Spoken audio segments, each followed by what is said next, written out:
Hola, vamos a ver el funcionamiento básico de la técnica Dodge and Burn. Esta técnica lo que intenta hacer es, igual que en el laboratorio convencional, subir altas luces a nivel localizado en ciertas zonas y reducir bajas luces en ciertas zonas.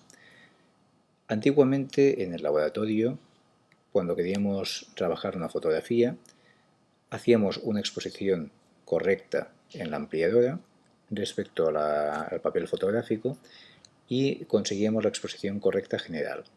Pero habían zonas que queríamos dar más luz y zonas que queríamos reducir luz a nivel local.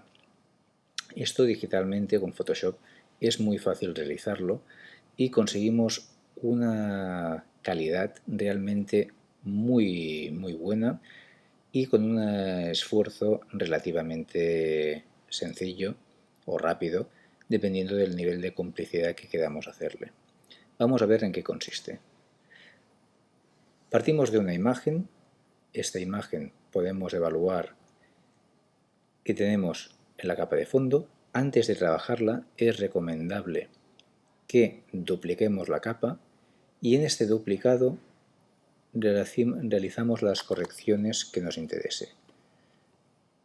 Que sean pequeños defectos, arrugas, granitos, todas aquellas imperfecciones que queramos las eliminamos. Bien, pues nos quedamos con la versión o la capa que nos interesa. La capa original podríamos borrarla. Aconsejo conservarla por si necesitásemos recuperar algo, pero en este momento partiremos de esta capa y a partir de aquí es donde realizaremos la técnica que nos interesa. Vamos a realizar, primero que nada, una capa nueva. Para ello iremos a la parte inferior de la paleta capas y haremos una capa nueva, pero no directamente. Pulsando la tecla Alt, pulsamos sobre crear capa nueva y esto lo que nos hace es llamar a esta ventana. En esta ventana podemos crearle un nombre directamente, podemos ponerle el nombre de la técnica que vamos a usar para saber qué es lo que contiene esta capa. El modo de fusión de esta capa también podemos cambiarlo, en este caso le decimos superponer, y lo que es muy interesante es rellenar de un color neutro para superponer, o sea, hacer la capa al 50% de gris, o 128 en cada canal de color rojo, verde y azul. Damos OK y lo que tenemos directamente es una capa gris al 50% que al estar en modo superponer no interfiere con la capa superior. Esta capa podemos hacer una para las altas luces y para las bajas luces o independientemente hacer más capas para trabajar las altas luces y no mezclarlas con las de bajas luces por si queremos recuperar la información o modificarla.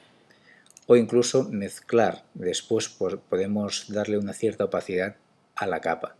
Si todo lo tenemos en una sola capa, lo variaremos todo proporcionalmente. En este cambio, si queremos resaltar más las altas luces que las sombras, podemos darle más intensidad o menos a una de las dos capas. En este caso vamos a hacerlo de un modo fácil, en una sola capa, y lo que necesitamos ahora es seleccionar la herramienta pincel. Con la herramienta pincel, cuyo atajo es la tecla B, seleccionado, hemos de buscar pincel blanco para aumentar la intensidad en las altas luces o pincel negro para aumentar la intensidad en las bajas luces, en las zonas más oscuras. La opacidad del pincel es recomendable que esté entre aproximadamente un 10 o un 20%. La diferencia será que si lo hacemos al 20% será mucho más visible. Si lo hacemos al 10% será menos visible y tendremos que hacer más pasadas. Si queremos hacer algo rápido, lo hacemos a un nivel más bajo de opacidad. Si lo queremos a un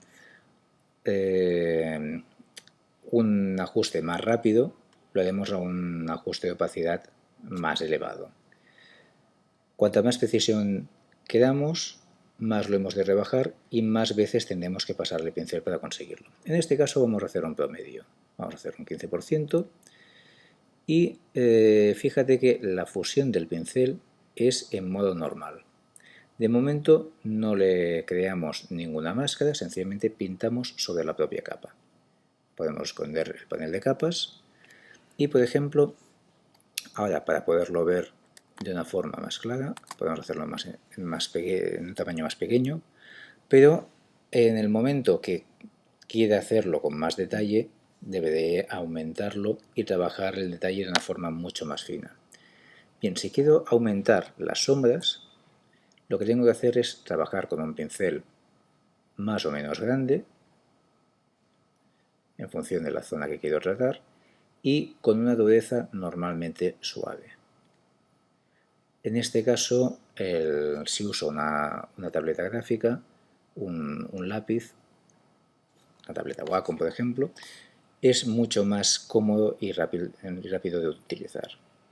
Vamos a ver el efecto, por ejemplo, voy a oscurecer un poquito más las sombras.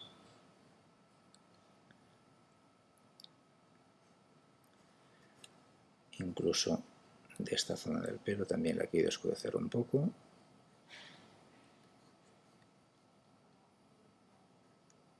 Vamos a oscurecerle también la barba,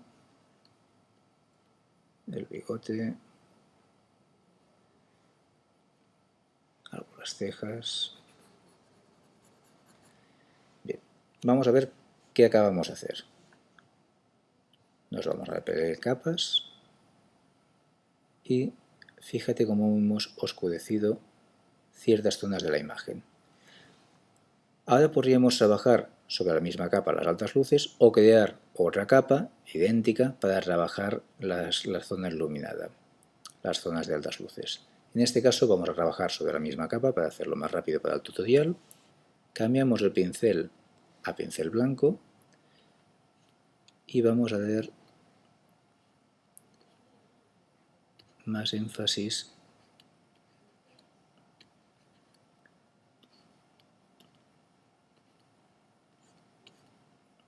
a las zonas iluminadas. Si me paso, puedo hacer dos cosas, o deshacer con la opción de historia, o paso atrás, lógicamente, o sencillamente vuelvo a invertir el pincel y a recuperar el detalle que me interesa. En este caso vuelvo a darle un poquito más, pero solo en las zonas que quiero. Bien.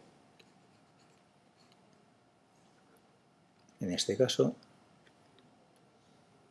vemos el antes y el después.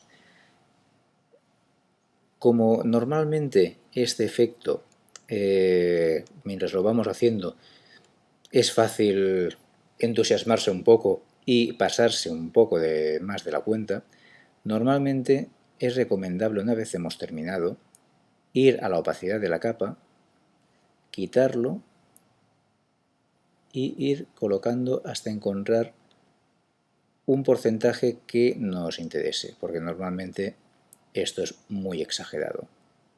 Entonces fíjate que a 0 sería sin aplicarle nada, en cambio si le aplicamos 35, 55, la imagen tiene el efecto que queremos hacer, pero de una forma sutil, sin el efecto y con el efecto. Esto puede ser más o menos exagerado, ya estamos partiendo de una imagen ya contrastada, pero podríamos partir de una imagen mucho más plana, donde nos interese mucho enfatizar mucho más las altas luces para separarlo, los valores de altas luces y bajas luces, para darle más luminosidad o más volumen a la imagen. En este caso, esta técnica nos puede ser muy útil. Espero que os haya sido práctico y nos vemos en próximos tutoriales. Gracias y hasta la próxima.